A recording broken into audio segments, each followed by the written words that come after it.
remember a time in my childhood when one of my friends didn't show up for school. I asked the people, "Where'd she go?" They shook their heads and said, "Polio." When she finally returned, she couldn't walk without heavy leg braces. I'll never forget the agony I saw in her eyes. Sadly, in my childhood, that story was common. For decades, a kid could go to school healthy and be paralyzed before the end of the day. But suddenly it all changed. Dr. Jonas Salk created the polio vaccine.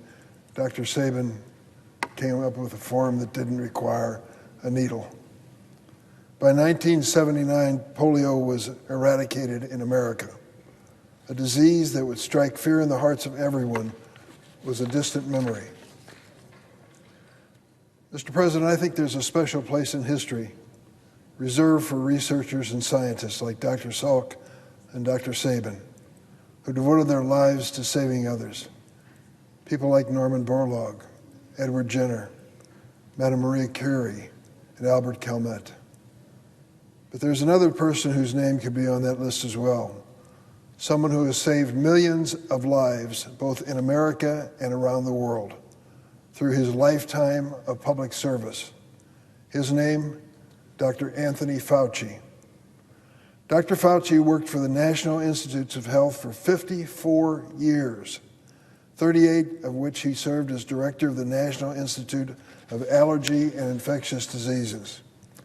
He has advised 7 presidents of both parties and seen our nation through countless public health crises, from SARS to avian flu, swine flu, Zika, Ebola, and on and on. Aside from his work against COVID-19, Dr. Fauci may be best known for his work on HIV/AIDS. Dr. Fauci's tireless efforts on HIV/AIDS, both domestically and worldwide, through the creation of PEPFAR, President's Emergency Plan for AIDS Relief, is the main reason why this horrible disease is no longer a death sentence. In recognition of his achievement, Dr. Fauci was awarded the Presidential Medal of Freedom in 2008, our nation's highest civilian honor, from then President George W. Bush. Dr. Fauci is an example of American excellence, a brilliant scientific mind, and yet the Republican Party has chosen to make this doctor, who saved countless lives, a political target. Last week, the Senate Committee on Homeland Security and Government Affairs subpoenaed Dr. Fauci in front of the Congress for a hearing with the express goal of humiliating and vilifying him. For nearly 3 hours, my Republican colleagues berated, cursed, and insulted a man who has dedicated his life to protecting the health of American families. This behavior is below the dignity of the Senate. Put simply, it was an embarrassment. If my colleagues had genuine concern for America's public health, they would turn their attention instead to the destruction wrought by this administration's anti-science agenda.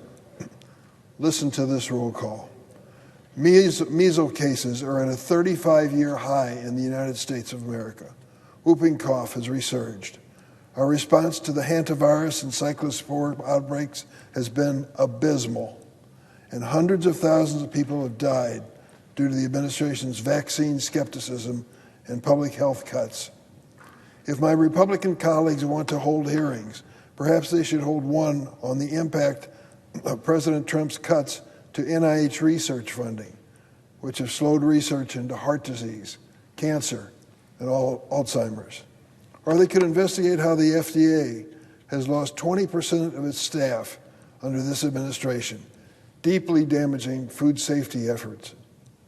If they were truly concerned for America's health, they would hold hearings on the fact that ACA premiums are doubling for many families across the United States because of the Republicans' big, beautiful bill. These are the real health crises of the day, all entirely of this administration's own making. But my Republican Senate colleagues have chosen to ignore real life and death issues to relitigate COVID conspiracy theories.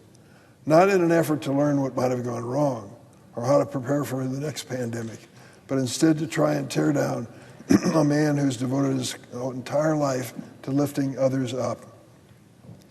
Dr. Fauci deserves an apology for the way he was treated by my colleagues, and the American people deserve better than the pitiful display we saw in the Senate last Wednesday.